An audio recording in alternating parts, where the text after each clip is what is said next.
Hi there, my name's Trista Trampash Dijanova Chang, and I'm running for Pima County Board of Supervisors, District 5.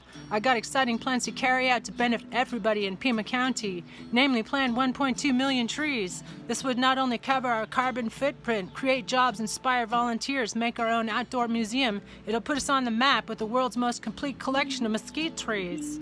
A green initiative for Pima County benefits us in many ways. It'll cool us down in summer by several degrees. Plus look beautiful, it'll be great for our ecology and boost our economy. Because don't you know, mesquite beans can be used to make flour, to make our own Indian fry bread so easily, using recipes of our own Native American friends and neighbors, Tohono O'odham and Pasquayaki. It'll be great for tourism, local shops, and B&Bs to make artisanal mesquite products and other regional specialties. Our trees of Pima County could power a mesquite-centric festival economy. I was one student body president and got much experience organizing community events, festivals. In fact, I propose a Pima County Mesquite Music and Art Fest. But don't tell anybody about my trademark mesquite, so you hear?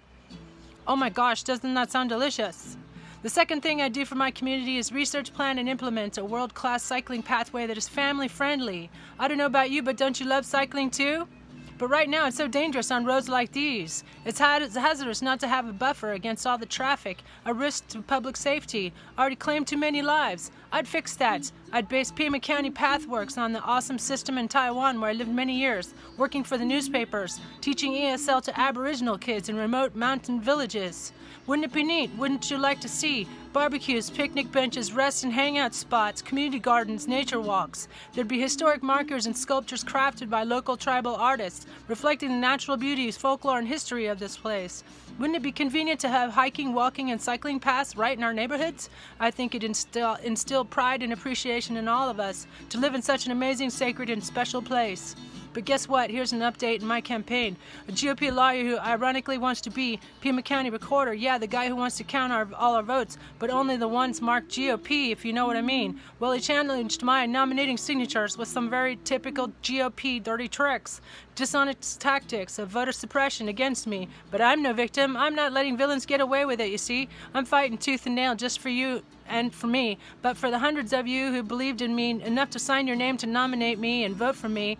Even the felons and homeless people I talk to who have been made voiceless in this cruel system, I will fight for you. Even if I don't get on the ballot, at least I'll take down a corrupt Republican with me, which may serve as example in future of politically how not to be, whilst also possibly affecting some changes in our voting system, so that we may finally see fair, free, and safe elections in this country. Right now I'm appealing to the Arizona Supreme Court to strike down rules that encourage these unscrupulous and unethical tactics of voter suppression, basically harassment and intimidation.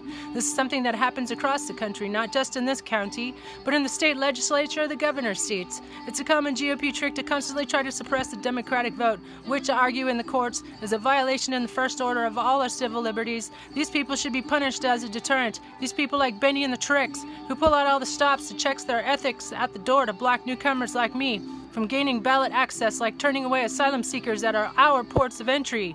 This is not just something affecting me, but a huge problem on the national level too.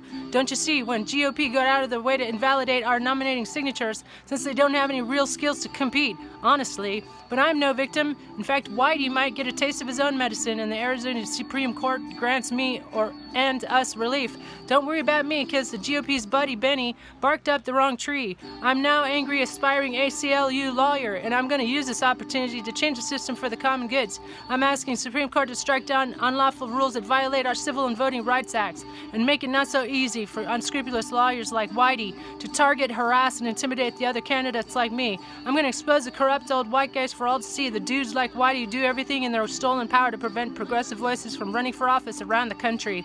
Furthermore, let's be clear. Like says Bernie, the other ladies running for this position are not only competent but extremely well connected politically. Perhaps when one of them wins, she will allow me to volunteer so I can carry out these projects for the benefit of our community. Seems obvious to me I ain't got a fart's chance in a tornado winning the seat, but that's okay with me, especially if you vote for me for Pima County Sheriff.